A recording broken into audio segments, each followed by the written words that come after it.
नमस्कार प्यारे बच्चों, विवेकानंद कैरियर पॉइंट में आपका स्वागत है। जैसा कि कोरोना के चलते कक्षा 11 से आपको कक्षा 12 में प्रमोट कर दिया गया है और कक्षा 12 में इस बार जो हमारा सिलेबस लगेगा वो एनसीईआरटी का लगेगा। तो इस समय बाज़ार के अंदर एनसीईआरटी की बुकें उपलब्ध नहीं है और आपका समय ख़राब हो रहा है। इसी को ध्यान में रखते हुए हमारे इस विवेकानंद कैरियर पॉइंट की एक छोटी सी शुरुआत है, जिसमें हम आपको कुछ लेसन है वो करवाने का प्रयास करेंगे। उम्मीद है कि अगर आप इन वीडियो को अच्छे से देखेंगे तो आपकी जो बोर्ड की कक्षा है उसकी तैयारी बड़े अच्छे ढंग से हो जाएगी। अगर कुछ सब्जेक्ट हम इन छुट्टियों के दौरान कर लेंगे तो आने वाले समय में हमारे पास समय बच जाएगा, तो हम जो दूसरे विषय हैं उनको अच्छे से कर सकते हैं। तो उसी को ध्यान में रखते हुए आज हम बात करेंगे अपने हिंदी विषय यानी कि अनिवार्य हिंदी की। तो उसमें हमारी एक बुक है भी वितान भाग 2। वितान भाग 2, वितान भाग 1 हमने +1 के अंदर पढ़ी थी और अब वितान भाग 2 हम +2 के अंतर्गत पढ़ेंगे।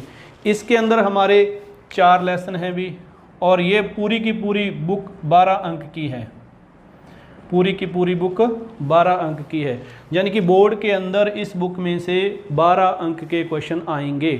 क्वेश्चन कैसे आएंगे? एक बड़ा क्वेश्चन आएगा और बाकी 4 क्वेश्चन छोटे आएंगे। ठीक है भी। वो 4 क्वेश्चन कितने कितने नंबर के होंगे? 1.5 नंबर के होंगे भी। ठीक है, 6 नंबर ये होंगे और एक बड़ा क्वेश्चन आएगा, वो क्या होगा भी? 6 नंबर का होगा। तो ये टोटल बुक हमारी क्या है? 12 अंक की है। इसी के अंतर्गत हम बात करेंगे। हमारा इसके अंदर जो पहला लेसन है उसकी बात करते हैं भी। पहला लेसन है इसमें silver wedding. Silver wedding silver wedding की बात करेंगे हम भी। तो सिल्वर वेडिंग, देखो सिल्वर वेडिंग इसकी बात करेंगे।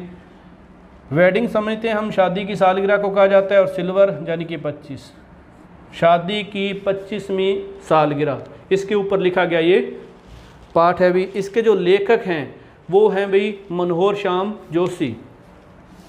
मनोहर श्याम जोशी ये इसके क्या हैं भी? लेखक हैं। हम बात करें इसके जन्म की, इनका जन्म 1935 में कुमाऊं में हुआ था भी। कुमाऊं में हुआ था। देखो इसके अंदर ये परिचय नहीं पूछा जाएगा, लेकिन फिर भी हम अगर किसी के बारे में पढ़ रहे हैं, किसी का पाठ पढ़ रहे हैं, किसी का लेसन पढ़ रहे हैं, तो उसके बारे में हमें जानकारी होना ज़रूरी है। उसके बाद में 1984 के अंदर इन्होंने दूरदर्शन से अपनी शुरुआत की थी। दूरदर्शन के लिए इन्होंने पटकथा यानी कि दूरदर्शन के लिए कथा और पटकथा लिखने वाले ये पहले व्यक्ति थे। उनके लिए उन्होंने लिखा था हम लोग। ये इसकी पहली पटकथा थी जो दूरदर्शन के लिए इन्होंने लिखी थी। पटकथा का अर्थ क्या होता है? जिसका फिल्मांकन किया जा सके उसे पटकथा कहा जाता है भी। कथा कहानी को कहा जाता है और पटकथा यानी कि ऐसी कहानी जिसका फिल्मांकन किया जा सके। उसके बाद में दूसरी इन्होंने लिखी थी बुनियाद। बुनियाद। और तीसरी इनकी थी मुंगेरी लाल के हसीन सपने।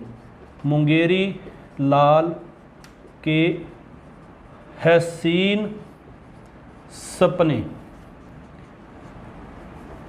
भी ये इसकी क्या थी? तीसरी पटकथा थी। ठीक है भी। उसके बाद में 2005 के अंदर इन्हें साहित्य अकादमी पुरस्कार मिला था। 2005 में साहित्य अकादमी पुरस्कार मिला था भी, साहित्य अकादमी। और 2006 में इनकी मृत्यु हो जाती है, यानी कि देहांत हो जाता है। ठीक है, ये क्या था भी? मनोहर श्याम जोशी का एक सामान्य परिचय था भी। देखो सिल्वर वेडिंग यानी कि शादी की सालगिरह 25वीं सालगिरह पर लिखा हुआ है। इसके लेखक हैं मनोहर श्याम जोशी, जिनका जन्म 1935 में कुमाऊं में हुआ।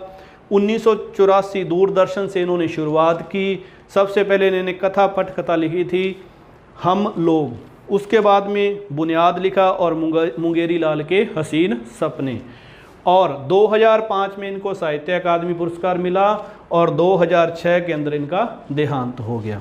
ये तो था इसका यानी कि मनोहर श्याम जोशी का सामान्य परिचय। अब हम बात करेंगे इस पाठ की यानी कि इस लेसन की। देखो भी एक कहानी है और कहानी के अनुसार ही इसको पढ़ने का प्रयास करना है भी। किसी भी पाठ को, चाहे वो हमारे लिए लेख हो, चाहे वो हमारे लिए निबंध हो, चाहे वो हमारे लिए कहानी हो, एकांकी हो, जैसे उसका नाम आए तो हमारे दिमाग के अंदर उसकी जो समरी है वो बन जानी चाहिए। अगर समरी हमारे दिमाग में बन रही है, इसका अर्थ यह है कि उसमें से अगर कोई भी क्वेश्चन पूछा जाएगा तो उसे हम हल कर सकते हैं। अब बात करते हैं भी, सबसे पहले इसका मुख्य पात्र कौन है। देखो इसका मुख्य पात्र है यशोधर पंत। यशोधर पंत, ठीक है, ये इसका क्या है, मुख्य पात्र है। देखो भी इसी के ऊपर यानी कि सारी की सारी कहानी है, या इसके इर्द गिर्द हम कह सकते हैं कि पूरी की पूरी कहानी है। ये एक यानी कि एक ऑफिस में काम करते हैं, यानी कि सरकारी नौकरी पर हैं भी, सरकारी नौकरी पर हैं, ठीक है। ये इसका ऑफिस है भी। अब सरकारी नौकरी पे हैं तो जाहिर सी बात है कि उस समय सरकारी नौकरी कैसी होगी, जबकि ये बात कर रहा है। तो जैसे ही इन्होंने यानी कि यशोधर बाबू ने अपनी जो फाइल थी उसका पेज बांधा, यानी कि उस फाइल को बांधा, तो उस समय जो ऑफिस की घड़ी थी उसके ऊपर 5:25 हो चुके थे। अमूमन ऑफिस कितने बजे तक खुलते हैं, 5 बजे तक खुलते हैं। लेकिन यशोधर बाबू जब तक इनका काम नहीं निपट जाता था तब तक वो नहीं वहाँ से उठते थे। तो ये वहाँ क्या थे, बड़े अधिकारी थे। अब ये काम कर रहे हैं तो इनसे जो नीचे अधिकारी हैं या बाबू काम कर रहे हैं उनको भी उतना समय बैठना पड़ेगा भी। इन्होंने जैसे ही वो फाइल का फीता बांधा और उसके बाद में कि पूरे दिन की थकान उतारने के लिए ये क्या करते थे कि जो ऑफिस के बाकी लोग थे उनके साथ हंसी मजाक करते थे।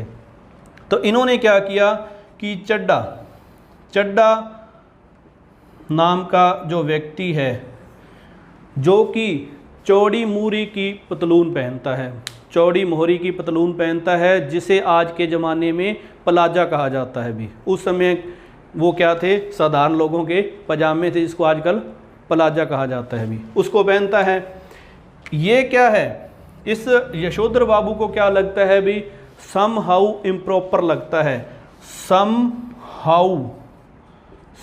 हाउ इम्प्रॉपर लगता है। सम हाउ इम्प्रॉपर का अर्थ ये होता है कि दो चीज़ों की तुलना करना, इम्प्रॉपर, ठीक है भी। जब दो चीज़ों की ये तुलना करता है तब इसका ये प्रयोग करता है, ठीक है। उसके बाद में क्या है कि ये इसको चढ़ाता है कि आपकी चूहेदानी का क्या हाल है, चूनेदानी का क्या हाल है। चूनेदानी, ये चूनेदानी किसे कहा गया है, वैसे चूनेदानी किसे कहा जाता है, जो पान खाते हैं, पान खाने के बाद में थूकते हैं उसको कहा जाता है। लेकिन यहाँ चूनेदानी का शब्द प्रयोग घड़ी के लिए किया गया है, घड़ी के लिए किया गया है। और यशोधर बाबू अपनी घड़ी को दोनों टाइम यानी कि रेडियो से मिलाते थे, इसलिए वो कहते हैं कि मेरी ये घड़ी गलत नहीं हो सकती।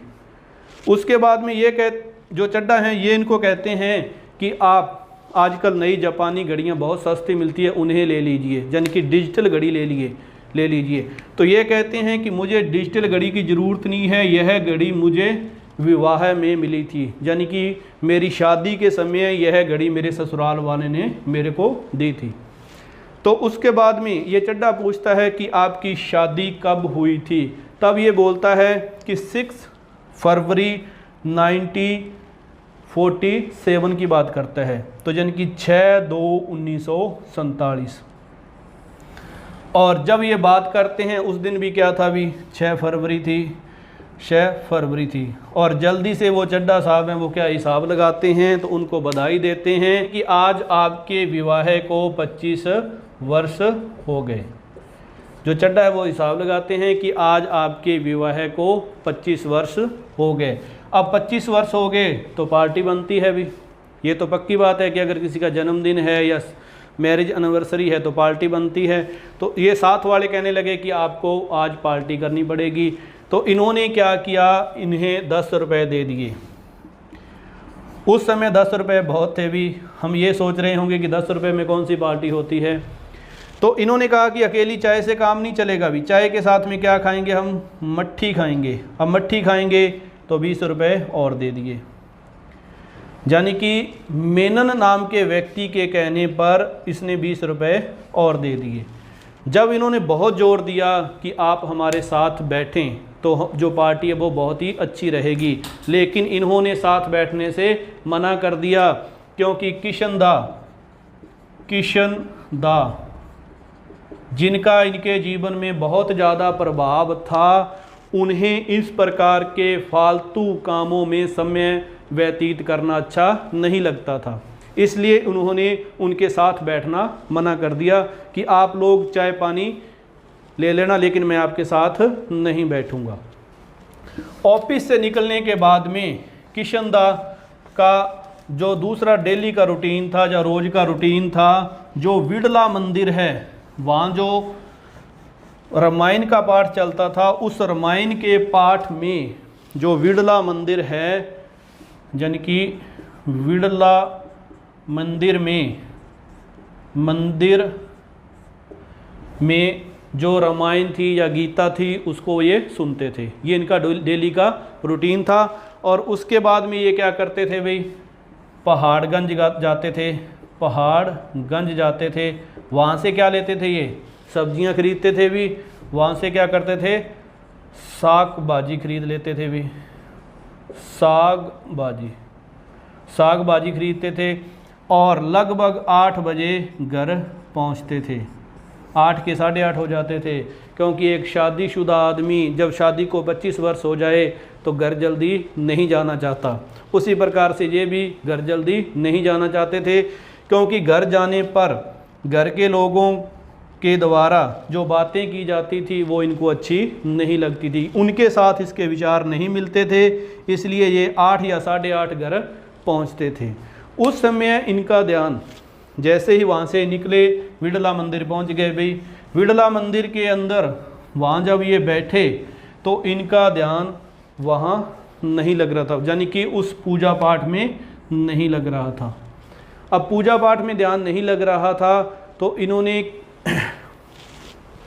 वहाँ देखा कि ये सोच रहे हैं कि जब शुरू में ये आए थे, ये कहाँ से आए थे भी, अल्मोड़ा से, अल्मोड़ा, ठीक है भी, ये अल्मोड़ा से आए थे। अब ये पहाड़ी क्षेत्र से जो बच्चे आते थे तो उनकी मदद कौन करता था भी, किशन दा।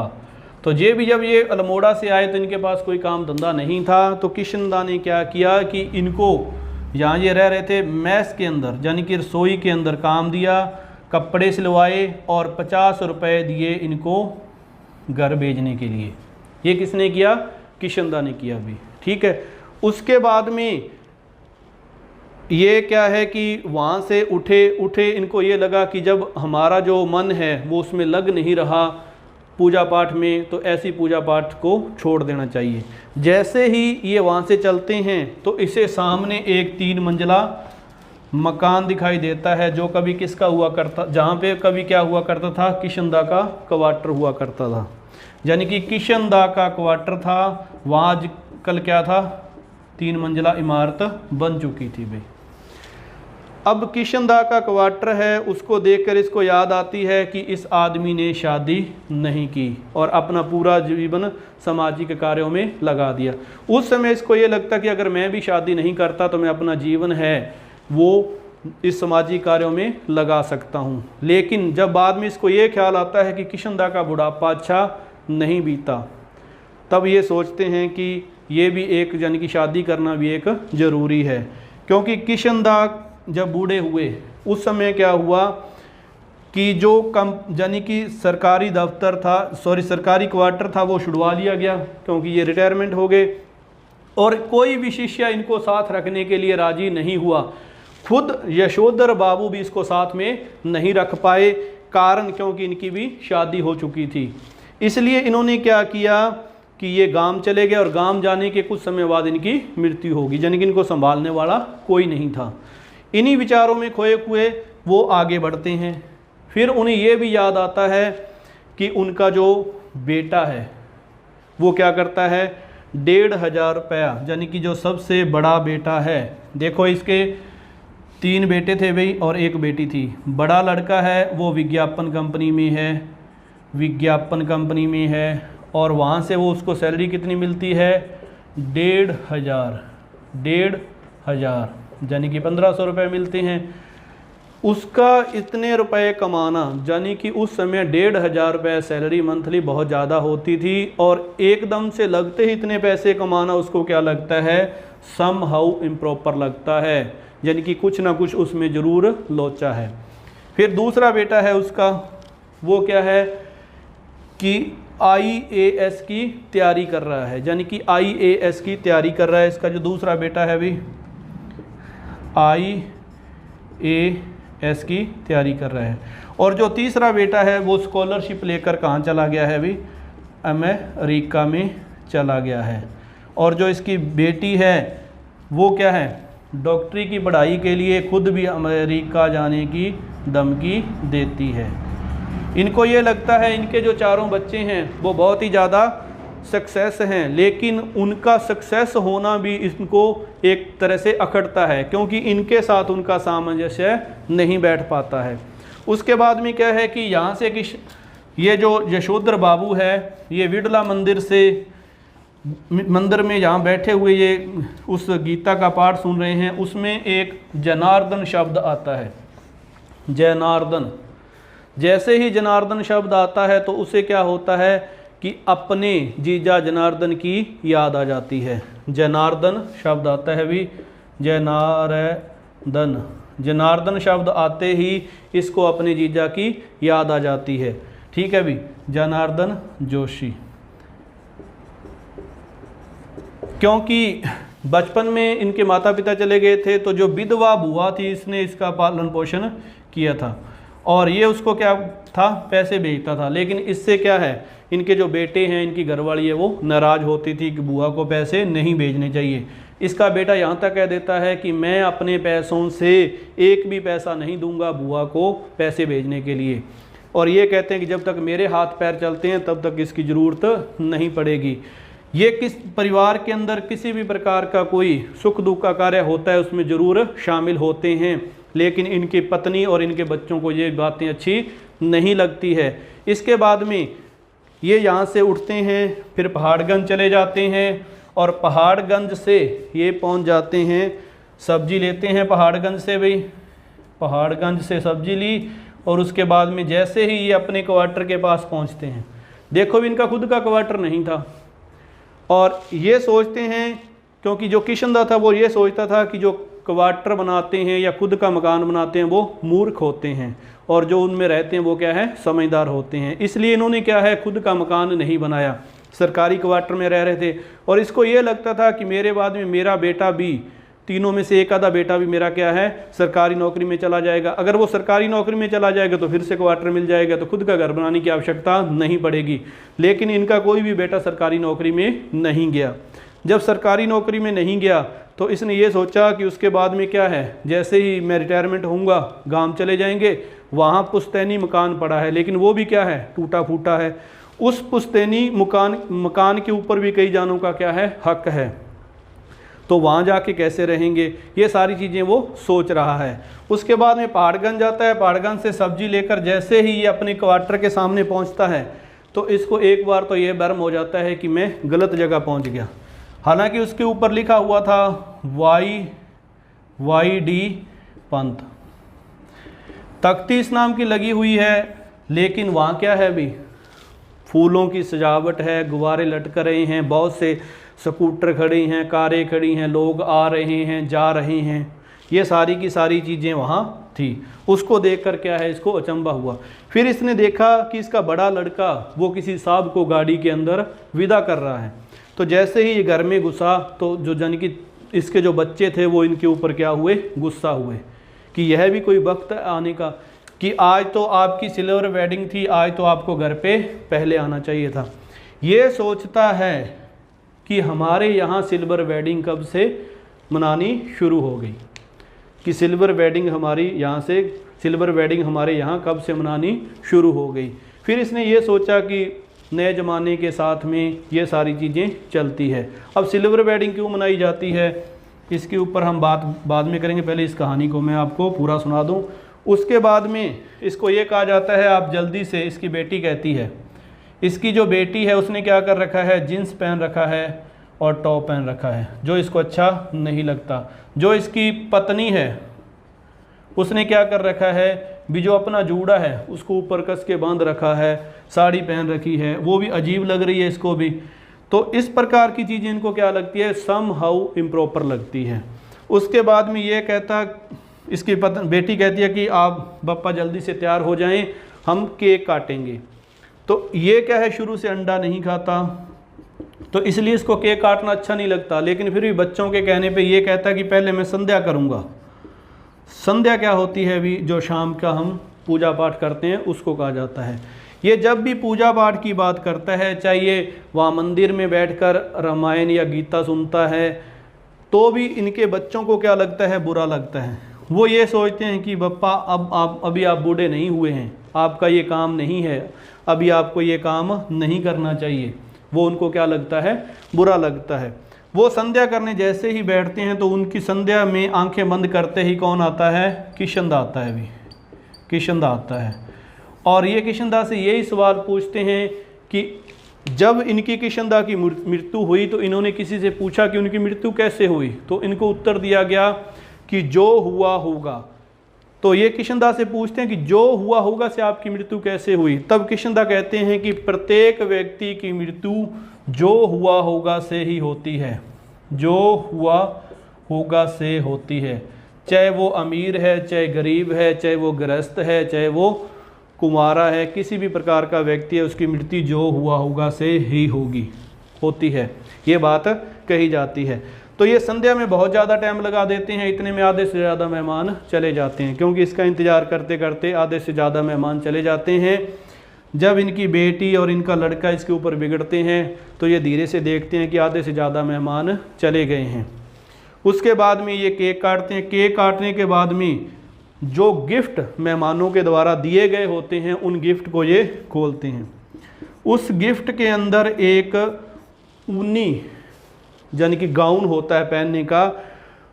तो उस ऊनी गाउन को देखकर इनका बेटा ये कहता है कि पप्पा जी, जब आप सुबह दूध लेने जाते हैं तो फटा गाउन पहनकर जाते हैं, आप जब दूध लेने जाओगे तो ये गाउन पहनकर जाना।